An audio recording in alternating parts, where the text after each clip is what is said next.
Hello students, so today we will study about the real numbers. This is the very first chapter in the grade 10 book. So what are real numbers basically? I want to explain first of all.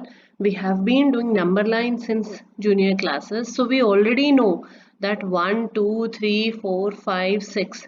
These are and till infinity. These are all known as natural numbers. Then if I start from 0, 0, 1, 2, 3, 4, 5, 6, these are whole numbers. If I add the negative partners also, minus 5, minus 4, minus 3, of course this side till minus infinity, and 0, 1, 2, 3, 4, 5 till plus infinity. These are integers, but when I say from minus infinity and plus infinity, it's still only the complete numbers we are talking about. Just the dots where I have made these dots, we are talking about those values.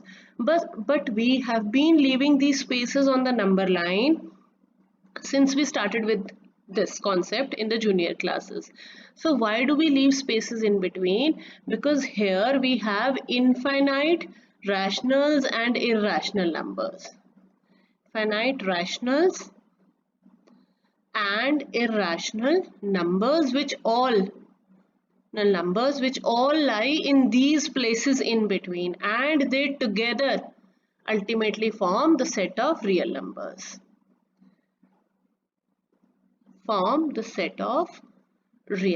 So basically everything on the number line is included in the set of real numbers. Then the very first topic this year we have is Euclid's division lemma. So given two positive numbers a and b, there exists a unique we have unique integers q and r satisfying a is equal to bq plus r. And if you people can relate it with the division algorithm we have studied, division algorithm, if you remember, when division is introduced, we do the division algorithm which is given by dividend is equal to divisor multiplied by quotient plus remainder. So this is the same thing basically. If I divide a with b, I have q as the quotient and r as the remainder. So that's why my r can be 0 and should be less than b.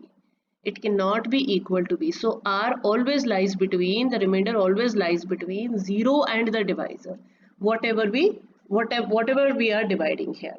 Then the next thing we have is Euclid's division algorithm. To obtain the HCF of two numbers, we have, say, C and D, we use Euclid's division lemma in various steps till we get r equal to 0. We have a series of steps. We call this as a series of well-defined steps used to solve this problem, and that is these series of well-defined steps is known as Euclid's division algorithm. At this point, I want to discuss what is the difference between a lemma and an algorithm. Basically, lemma is a proved statement used for proving another statement, and an algorithm is a series of steps for solving a problem. So we use basically this year we will use this concept to find out the HCF of two numbers.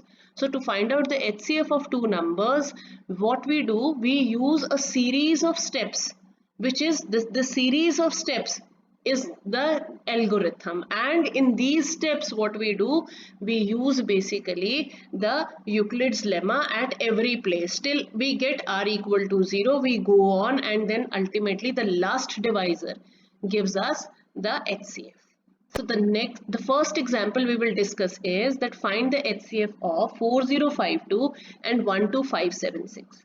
So basically what we are going to do is in series of steps, say if I start with step 1, I have to write 12576 because it is greater than 4052. You have to recognize the bigger one. So this should be written in terms of 4052 multiplied by something here plus the r value. So for that we need to go back to the division method of HCF. Students, you don't need this in the fair work, but still without this method it is not easy to write down all these steps.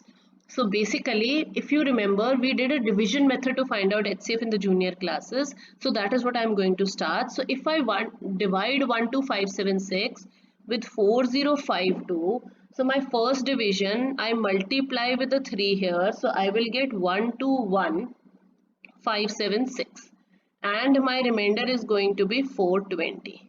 Then at this step, what we do, my remainder becomes the divisor, and my this divisor, previous divisor, becomes my dividend. Now we go on again. So this time we multiply with 9 and I get 3780. Subtracted the normal division as you do, subtract it and you get 272. Then again 272 becomes the divisor now, and 420 becomes the dividend. So this time 272 multiplied by 2 is greater than 420. So we will just go by 1. So we will have 272 and my remainder will be 148. Again 272 comes down. 148 into 1, 148, and I will get 124 as the remainder. So 124 now divisor, 148 as the dividend. So I will again go by 124, and now I get 24 here, then 124 inside. 24 into 5 is 120, so I get a 4 here. Now 4 will be going to be the last divisor. Now 24 comes down and multiply by 6 gives you 24, and we get remainder 0.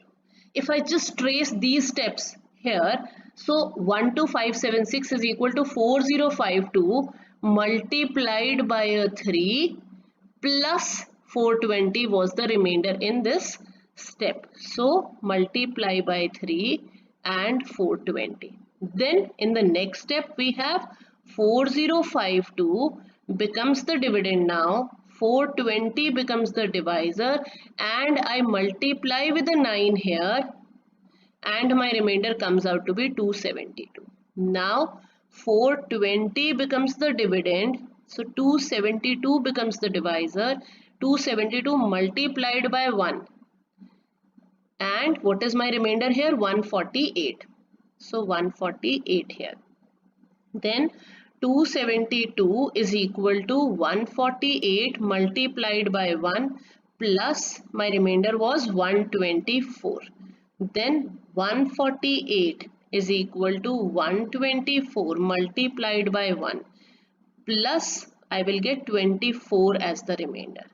So now 124 is equal to 124 multiplied by 5 plus 24 multiplied by 5 was 120. So my remainder is step 24.